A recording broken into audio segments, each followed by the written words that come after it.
असलम नाज़रीन, मैं हूं लंदन से अमजद चौधरी। आप देख रहे हैं हिटलिस्ट टीवी।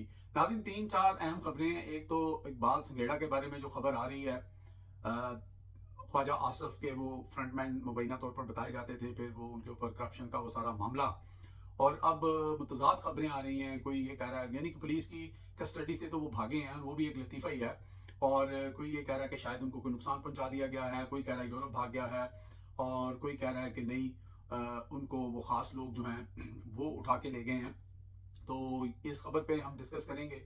इसके अलावा यहाँ स्पेन के अंदर जो एक नई तंजीम अबाबील जो है वो बनाई गई ऑर्गेनाइजेशन थी, उसके ऊपर पीटीआई के सोशल मीडिया के ऊपर एक तूफान बरपा है, और दो बड़े ग्रुप बन चुके हैं और बहुत तनकीद हो रही है। क्या मामला हैं, उस पर मैंने भी जाना था, मैं क्यों नहीं गया और उसकी वजूहत क्या हैं, उसके ऊपर थोड़ा सा डिस्कस करेंगे।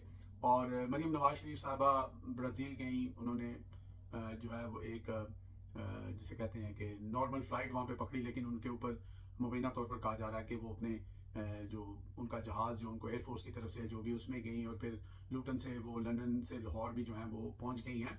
तो इसके ऊपर भी जो है वो बात हो रही है। ये क्या कहानी है, इसको भी डिस्कस करेंगे। उसके अलावा आज राजा नासिर अब्बास जो हैं, उन्होंने जो एक मशहूर ज़माना एक ख़ास किस्म के सहाफ़ी हैं तैयब बलोच, उनसे उनकी क्या मतभेद हुई, वहाँ पर किस तरह का उन्होंने सवाल किया। जैसे उन्होंने इमरान खान की हमशीरा के साथ भी मुबैना बदतमीज़ी भी की थी, और फिर वो प्लांटेड सवाल करते थे, तो उसका नासिर जो अब्बास साहब है उन्होंने कैसे जवाब दिया, उसके ऊपर बात करेंगे। सबसे पहले हम बात कर लेते हैं जनाब के इकबाल संघेड़ा जो हैं। आपको पता है एक ब्यूरोक्रेट्स हैं, और अरबों का मामला है, करप्शन का मामला है, लेकिन बात कहीं बन नहीं रही थी, और ख्वाजा साहब ने इसके ऊपर बड़ी तड़ी मड़ियाँ भी लगाई थी।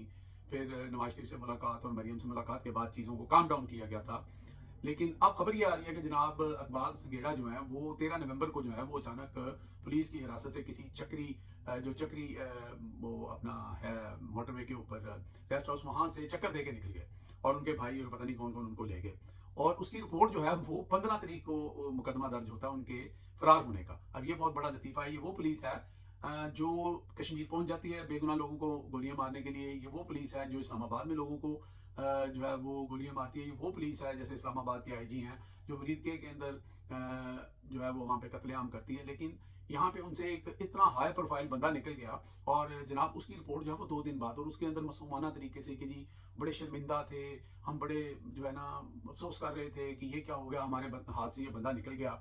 और फिर वो जो है एसआई को भी हल्की फुल्की उसके बारे में भी बात की गई है, और जी ये हुआ तो वो हुआ, भाई ले गए वो ले गया। अब इसके बाद एक बहस शुरू हो गई, शहबाज गिल साहब ने भी इसके ऊपर बात की। उसके बाद बहुत सारे और साथियों ने भी बात की कि जनाब को ये कह रहा है कि शायद लगता ये है कि उनके साथ जेल में कुछ ऐसा हो गया है, और अब हो सकता है कि कुछ अरसे बाद कोई ऐसी खबर आए।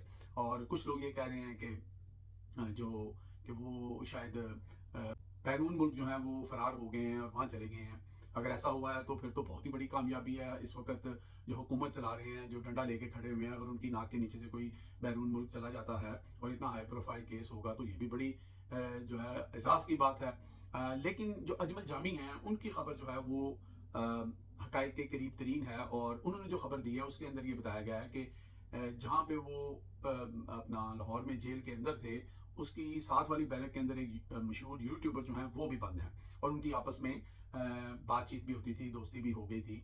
और इस वारदात से जो पहले वाली जुमेरात थी वो उनको यानी कि इकबाल संघेड़ा को जो है वो एक लाहौर के बहुत ही पोश जो सैलून है वहाँ पे उनकी जो है बालों की जो है ना कटिंग के लिए, या उनकी हजामत कह लें आप, उसके लिए उनको वहाँ पे ले जाया गया। अगर ये बात सच है तो ये भी सोचें ज़रा कि इतना बड़ा करोड़ों का उनके ऊपर, अरबों का उनके ऊपर वो इल्ज़ाम है कि रिश्वत का और ये सारा, और वो शख्स जो है वो जेल से एक सलून में चला जाता है। ज़रा सोचें, ज़रा थोड़ा सा आप देखें कि ये जो कह रहे हैं ना कि जी हम कानून कायम कर रहे हैं, हम कानून के ऊपर अमल कर रहे हैं, और इस मुल्क में जनाब ताहियात जो है इम्यूनिटीज़ ली जा रही हैं और सारा कुछ किया जा रहा है, उस मुल्क के अंदर एक जो मुजरिम है, या मुलजिम कह लें आप, मुजरिम तो अभी वो डिक्लेयर नहीं हुए, वो कटिंग करवाने मुबैना तौर पर एक सलून में चला जाता है। और वहाँ पे सुना है कि उस यूट्यूबर के भाई भी मौजूद थे बकौल अजमल जामी साहब के मुताबिक, और वहाँ से फिर जो भाई लोग हैं वो उन दोनों को उठा के ले जाते हैं। और उनका मानना ये है कि चंद दिनों के अंदर, क्योंकि ये मसला हल नहीं हो रहा था, अब अपने तरीके से अपने डंडे सोटे के साथ इस मसले को हल किया जाएगा। और उनका मानना ये है कि कुछ दिन बाद ये मासूम जो हैं उनको ये जाहिर किया जाएगा कि गिरफ्तार हो गए हैं, और फिर उनके ऊपर उस तरह से मुकदमा चलेगा जो बड़े घर के लोग चाहते हैं। तो ये तो खबर थी जनाब इकबाल संगेड़ा साहब के हवाले से। अब जनाब यहाँ पर 16 तारीख को बार्सिलोना के अंदर एक जो है वो कह लें कि सोशल मीडिया का एक गठ जो है ना वो होना था। उसके अंदर सारी जगह से सोशल मीडिया जो इन्फ्लुएंसर हैं, जो जर्नलिस्ट हैं, उनको बुलाया गया। सभी काज़मी ऑस्ट्रेलिया से आए, इमरान रियाज जो हैं वो लंदन से गए। उसके बाद यहाँ पे हमारे और एक दो दोस्त हैं, यासर साहब हैं, बाज साहब हैं। तो मुझे as a journalist Mudassar Chaudhary साहब ने कॉल की, उन्होंने मुझे भी बुलाया जो इसके ऑर्गेनाइज़र थे। और जब मुझे उन्होंने कहा तो मैंने कहा कि भाई मैं कोशिश करूँगा। तो मुझे एक और दोस्त का भी आया कि जी आप अपना नाम दें, क्योंकि वहाँ पे आपकी रिहाइश और टिकट वगैरह का सारा इंतज़ाम। मैंने कहा भाई ये तो मैं नहीं करूँगा, अगर मैंने आना है तो मैं अपनी टिकट पे आऊँगा और अपनी रिहाइश पे रहूँगा, तो ये मुझे इसमें कोई मसला नहीं है। खैर मैंने टिकट करवा भी ली, और कोई इतनी महंगी टिकट नहीं थी, 100 पाउंड के अंदर अंदर वो टिकट जो है वो आ गई थी। लेकिन शायद बेहतरी होती है हर चीज़ में। मेरी 15 तारीख को कोई ऐसी इमरजेंसी हो गई जिसकी वजह से मुझे ज़रा सफ़र पे दूर जाना पड़ा। तो जब मैं वापस आया तो मैं काफ़ी लेट हो गया, और पासपोर्ट मेरा घर पे पड़ा था, तो लूटन से मैंने फ्लाई करना था, तो मैं वो नहीं कर सका। अगले दिन मैंने टिकट लेने की कोशिश की, तो वो टिकट जो है वो 3-4 गुना बढ़ चुकी थी, यानी 300 पाउंड से भी ज़्यादा की हो रही थी। और इस दौरान मुझे कुछ खबरें मिलना शुरू हो गई कि वहाँ पे अजीब ही फटा शुरू हो गया है, और वो प्रोग्राम जो मुदस्सर चौधरी और ये सब लोगों ने जो ऑर्गेनाइज कर रहे थे या पीटीआई की तरफ से था, वो हाईजैक हो गया, या वहाँ पे कोई मिसाइल हो गई। और फिर उसका हमने रिजल्ट देखा। अब वहाँ पे जो है वो अलादीन जो हैं उन्होंने एक ऑर्गेनाइजेशन अपनी उसका बताया, और उन्होंने बताया कि इसका मकसद ये है कि जनाब हम जो है ना वो यूरोपियन यूनियन के अंदर, और दूसरा जो है जितनी भी बड़ी ऑर्गेनाइजेशन है उनके अंदर हम अपना मुद्दा नहीं बयान कर सकते, जो ह्यूमन राइट्स की जो वायलेशन पाकिस्तान के अंदर हो रही हैं, जो लोगों के साथ होता है, जो इमरान खान का साथ देते हैं। तो इस मकसद के लिए हमें नॉन पोलिटिकल जो है ना, क्योंकि पीटीआई का नाम लगने की वजह से वहाँ पे हमारी सुनवाई जो है वो नहीं होती, उनका ये मुद्दा था। लेकिन अब इसके ऊपर बहुत ज़्यादा बहस शुरू हो गई है, बहुत ज़्यादा ले दे हो रही है, और इसको बड़ा क्रिटिसाइज़ किया जा रहा है। मैं मानता हूँ कि वहाँ पे बहुत सारे लोग ऐसे गए हुए थे जिनका शायद इस सारी चीज़ से कोई तल्लुक नहीं होगा, लेकिन वो भी इसकी लपेट में आ गए हैं। तो अब जो है वो स्पेस की जा रही हैं, एक दूसरे के ऊपर तीरंदाजी की जा रही है। लेकिन मेरा इसमें एक अपना मौक़िफ़ ये है कि भाई कौन सा ह्यूमन राइट्स और कौन सी वायलेशन को आप कंट्रोल कर सकते हैं। जो भी लोग इसको इस आइडिया को रखते हैं, आपके यहाँ पर कितनी जो है पिटिशंस जो है वो दायर की गई, कितने लोगों ने यहाँ पे बड़े बड़े प्रोग्राम किए, अपनी टेस्टमनी दी, बताया कि हमारे साथ क्या जुल्म है। पाकिस्तान के अंदर यूनाइटेड नेशन का वफद गया, वहाँ पे कॉमनवेल्थ का वफद गया, उन्होंने वहाँ पे जाके लोगों के तासरात लिए, सारी बुराई, इलेक्शन चोरी, लोगों के साथ ज्यादती, घरों के अंदर घुसना, मार धाड़, औरतों की जो है वो तजलील करना, ये सब कुछ हुआ। लेकिन आखिर में हुआ क्या? आखिर में ये हुआ कि उस रिपोर्ट को दबा लिया गया। किसने दबाया? इंटरनेशनल स्टैब्लिशमेंट ने। इंटरनेशनल स्टैब्लिशमेंट की वजह से, इन्हीं इदारों की वजह से, इनकी मिलीभगत की वजह से आज इमरान खान अंदर है। तो भाई आप किसके साथ किसके पास जाके अपनी रूदात सुनाना चाहते हैं? तो ये एक क्वेश्चन है। दूसरी तरफ जो है बहुत सारे सीनियर जो यूट्यूबर्स हैं और जो इन्फ्लुएंसर हैं, वो ये कह रहे हैं कि भाई ये एक किस्म का आई वॉश है मुबैना तौर पर, और ये एक इमरान खान की तरफ से तवज्जो उठा के ओवरसीज पाकिस्तानियों के दरमियान जो है एक दरार डालने की बात है, और इस तरह का मामला है। बहरहाल मैं दोनों साइड का जो ओपिनियन है वो बता रहा हूँ। मेरा अपना इसमें मानना यह है कि वो कहते हैं कि वक्त जो है ना वो डिसाइड करता होता है। एक बात मैं जानता हूँ कि जिस भी बंदे ने इमरान खान के साथ दगा करने की कोशिश की, या इमरान खान का नाम लेकर इमरान खान को फरोख्त करने की और फिर अपना फ़ायदा उठाने की कोशिश की, तो वो बहुत थोड़ी देर के लिए होता है, बहुत थोड़ी देर के लिए। तो ये वक्त बताएगा। हो सकता है कि उन लोगों की नीयत जो है वो ठीक हो, और वो शायद ऐसा सोच रहे हैं, शायद मेरे नज़र में उसका कोई हासिल वसूल नहीं है। दूसरी तरफ के लोग जो इल्ज़ाम लगा रहे हैं कि जनाब इन्होंने हाईजैक कर लिया, और ये जो है इनको जो एजेंसियाँ जो है वो सपोर्ट कर रही हैं, ताकि ओवरसीज़ पाकिस्तानी को जो है उनके ऊपर उनके दरमियान एक जो है फासले क्रिएट किए जाएँ और 2 ग्रुप बना दिए जाएँ। ये भी पॉसिबिलिटी अपनी जगह है। तो वक्त जो है वो बहुत बड़ा उस्ताद होता है, और वो सब कुछ बता देगा। तो इससे ज़्यादा मैं इसके ऊपर शायद बात ना करूँ।